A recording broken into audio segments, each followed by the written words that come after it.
this is also a platform, folks at Autodesk University, for us to bring, to help us train the next generation of designers and storytellers. So a big part of how we do that is skilling for the future. And so what this gives us a chance is to get industry and academia together and connect the two, act as a bridge between industry and academia. So I'd be delighted to have Dr. Sandhya Chintala and Professor Gaikar from NASSCOM and the Dr. Babasaheb Ambedkar Technical University join me up on stage. So if you could.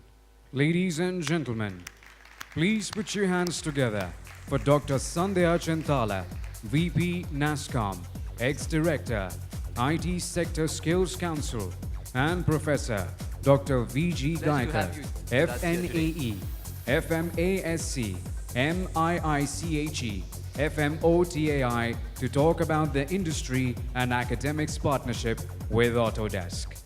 So you heard, Doctor and Professor, you heard Harish talk about the future of work, and you saw us talk about how things get made are changing.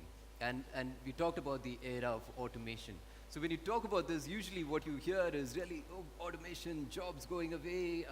That's usually what gets associated with it. So at NASSCOM, Doctor, how do you see this, and where is the opportunity that you see for India in this space? Thanks, Pradeep. Let me put this in perspective. I need to build a little context around this. It's been amazing so far this morning to see the application of technology in this industrial revolution, and to also see the usability of it in a cross-functional manner. But what Digital 4.0 brings with it is also the way we are going to be working, the way we are going to be living and learning is going to be drastically different. So having said this, what it implies for us as businesses in our industry at NASSCOM is that we are reimagining business to actually accommodate the exponential growth that will poise us from a $154 billion industry today to a $1 trillion industry in the next 2025 by that time. Having said this, the amount of data and the technology, like the next-gen technologies like AI, big data, AVR, 3D, 4D printing, blockchain, it could even be basically robotic process automation, cloud computing, and cybersecurity and the whatnot, is literally changing the amount of data we have and the use of technology. But the heart of it all is people. Okay, yeah. So in that people, we need to reskill and upskill. That's been the new mantra that we have found, that our existing employee base needs to be reskilled and the new folks have to be upskilled also. But in all of this, the bedrock is product design. And product design engineering will actually enable this new exponential growth. So let's talk about product design engineering, right? That you said, as you said, it's a foundational skill. It's a foundational, it's a bedrock of what you want to build on. So what have we done together with industry in this space? So what we did together is, with the support of Autodesk taking the lead on this, we got together major companies like Tata Technologies, TCS, ANSYS, Larsen & Toubro, Technology Services, and then we also got JCP, and then Imaginarium, as well as what's the other group? I forgot. Anyway, so many more got together, and we actually designed programs in which the use of these design principles were going to be helping people design prototypes for testing as well as for visualization. And that could be used as a horizontal to impact every other industry. And then we worked with the professor here to actually see that his teachers could. So we have designed the courseware working with NASSCOM and a bunch of industry colleagues. How do you see that, Professor, as you set up this new technical university that's going to be the flagship technical university in Maharashtra? How do you see that translating to what you were looking for? We are in the business of education, and we produce products for the industries. And obviously, we have been seeing a lot of discussion and debates about the skills what the graduates have and probably don't have. So when we started about a couple of years ago, we did a lot of root cause analysis. What is the reason that we have an issue about the employment or unemployability? And the basic thing which comes out is the skills what industry expects when the fresh graduates are coming out. Now, when we look at some of these previous presentations, they are inspiring and exciting. So we thought about in our university how do I inspire and excite my students? Okay. And we discussed this with the several industries from manufacturing, IT, computer science, chemical, and we had thought about working with projects which are more relevant, and they should be starting much earlier. And that is how, in fact, the product design was considered as one of the core subject. Most of the cases, the core subject comes in the final year, some of this product design. So we actually fast forwarded it after the discussion with the NASSCOM team, because they had come up with already the entire standards for the product design engineering. So we therefore thought about why to reinvent the wheel.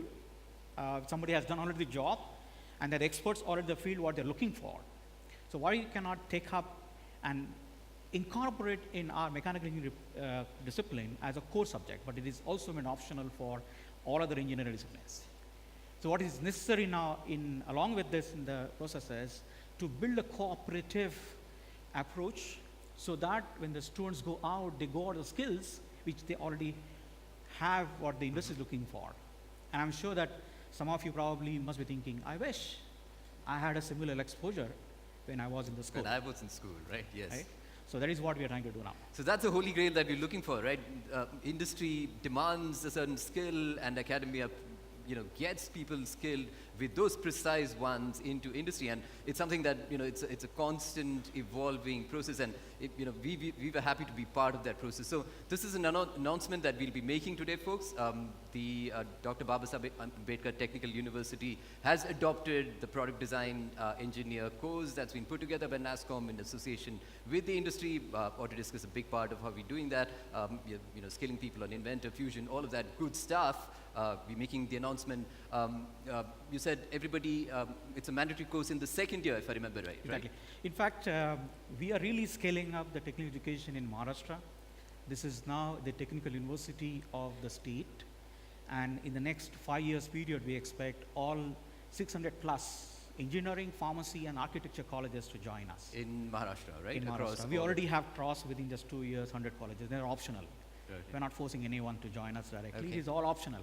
And it's only the changes that we are bringing in the technical education is making these colleges to join us voluntarily.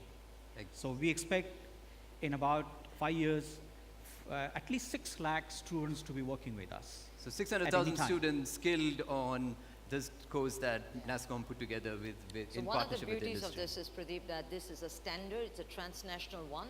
It does not identify itself only to India, to other countries as well, and we hope that all the other states and other universities pan-India will take up the example that Professor has done, and basically it will enable the new digital technologies that we think is going to actually explode in India. So where do you see yourself going next? I mean, this is one course, this is one set of skills that you build. Right. You also see this as growing horizontally, not just vertically. I mean, that's something that you've been talking about. Because we are looking at the impact of this design and in precision agriculture, we're looking at it in healthcare, we're looking, of course, in banking, financial services, because product design is a permeating process all around, both may it be hardware or software that evolves out of it. So the concept part of it, from the supply side, we think it should actually go right into schools so that you get into the concept of it. But every other sector, especially. So you're taking something that traditionally is thought of as core product design, but then you're helping build a certain mindset that can be applied to multiple industries. So therefore, NASSCOM, what it has done is actually taken on this construct and has made itself a skilling center. We call the Sector Skill Council. Yes. And we have 40 of us amongst the government of India. So under the Ministry of Skills and Entrepreneurship, Ministry of HRD, AICT and UGC, which are all the defining body for educational skills in the country, we are seeing a cross-functional requirement of something like product design and all the next-gen technologies. So Professor, how do you see that translating to what you're thinking of next?